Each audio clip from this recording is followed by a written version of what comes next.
Hey, good morning, everyone. Marty Missouri here, May 17th, 2023, Wednesday, with your midweek stock market snapshot. I think I can keep this one pretty quick.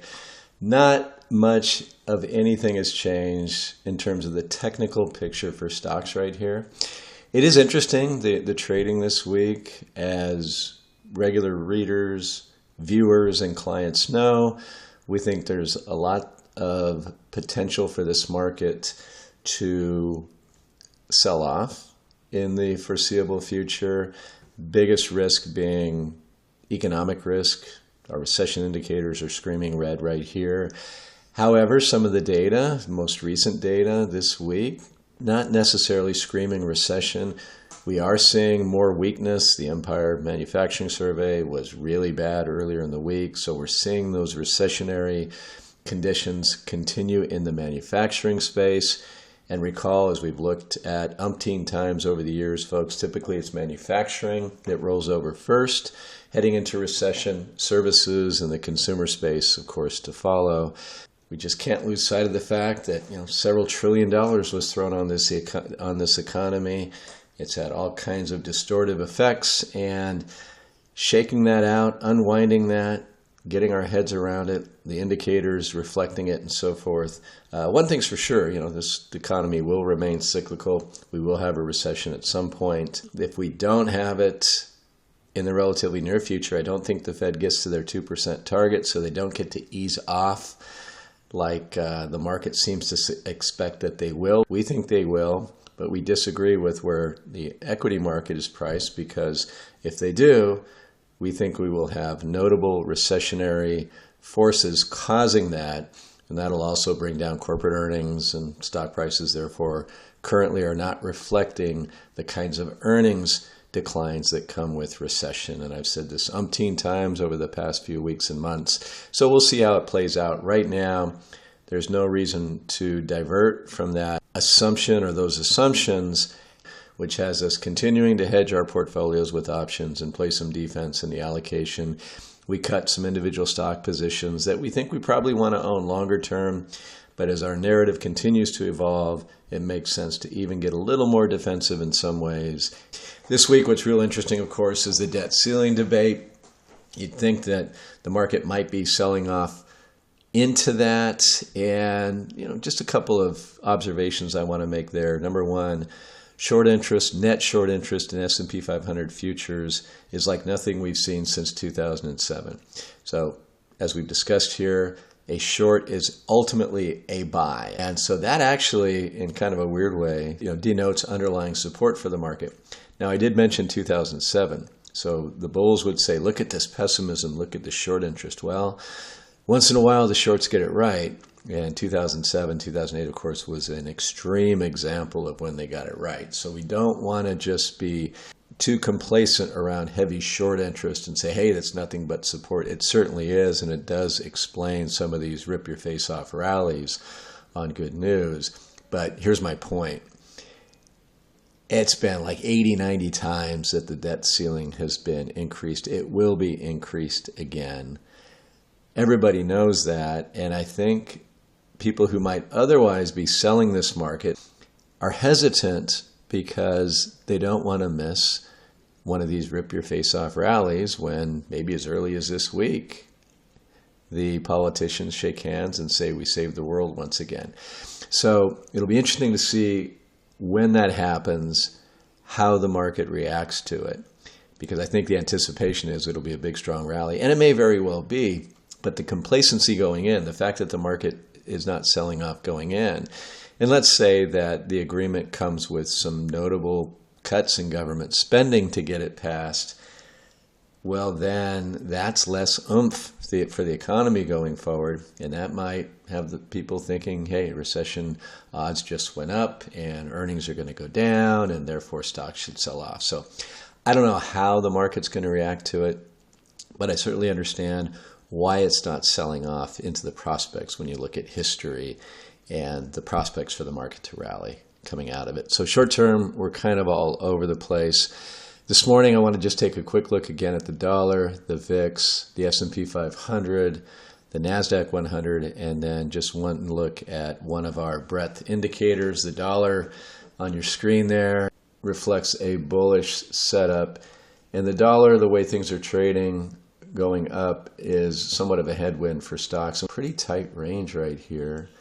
And ultimately, we will break out. This is the dollar consolidating. I'm going to show you stocks here pretty soon.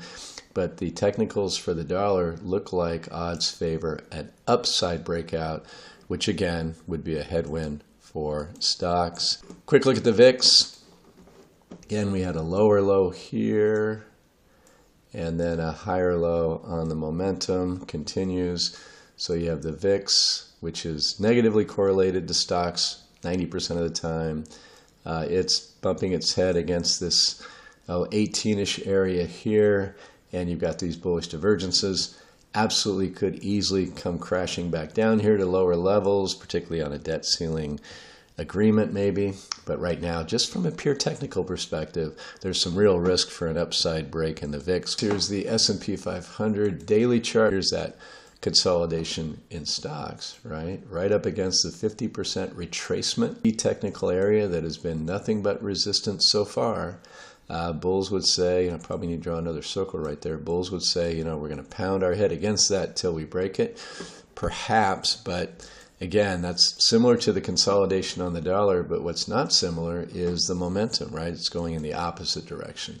So technically speaking, the way we look at it, still have a sell signal here, very definite bearish divergence with some really longer term bearish divergences. And so this suggests that odds technically favor a break to the downside out of this consolidation range. Absolutely, unequivocally, could break to the upside. It's just that odds lean toward the downside. If we get an upside break and we don't correct these negative technical indicators, then odds are going to favor a fail breakout, and that typically is even worse. The NASDAQ 100 index, this looks a lot to me like that last August top. We had this rising wedge pattern. You had a bearish divergence because you couldn't make a higher high on what got to be an overbought, virtually overbought RSI. Didn't really have a bearish divergence. You just had it roll over into a sell signal and a pretty substantial correction down to the bear market lows so far.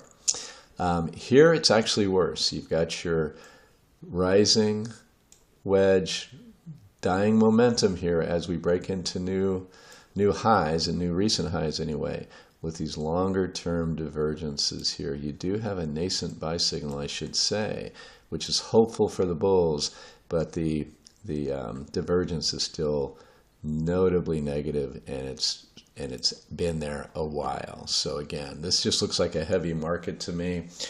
Definitely catalysts that could shoot us higher. Still haven't tested the 50% retracement on the NASDAQ 100 that is up over 20% this year, which is interesting. So that tells you how bad it got. For the bear market, it's still down 15%. From the highs in January of 2022. So a lot of work to do before we can say we're breaking out into a sustainable new bull trend. But this morning, as I look at the market, pretty strong rally so far.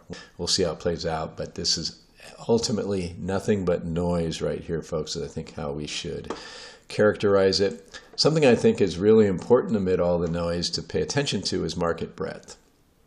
So the S&P 500 is up, as of yesterday, 7.5% so far this year, right? We've talked about what happens if you take out the top 6 positions. You're barely up, if at all. But, people say, hey, look at the market this year. It's having a good run. Well, 6 or 7 stocks are, for sure, in the S&P 500. But really, if we're saying the overall market, and we're using this S&P 500 as our benchmark, maybe we should just look at how all the stocks in the aggregate are really doing. And one way to do that would just be give them each equal representation in the index. And we do that, or they do that, and they call it the equal weight index. So the overall market, all of the S&P 500 stocks, each equally weighted. And what do you have? You're down 0.15% on the year, which I think more reflects the uncertainty and the risk that's reflected in general conditions that we keep talking about.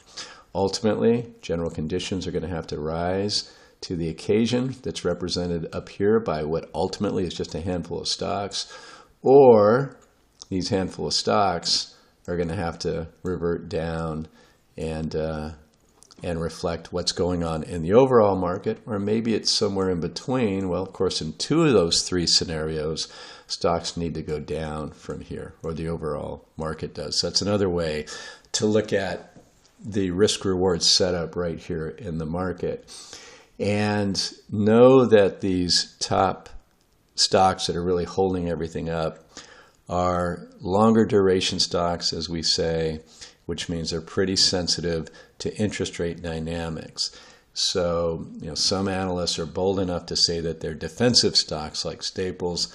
I wouldn't go there. At the end of the day, they're still very growth driven. And if we have a recession, these growth stocks are going to come crashing down, would be my best guess. Catch-22 that they find themselves in is that if they're holding up because interest rates pressure is going to be to the downside, well, if that's true, that means that we're probably going to be in recession, and then that's going to hit their earnings, and that's probably pretty devastating for an index that's up so far this year under these conditions.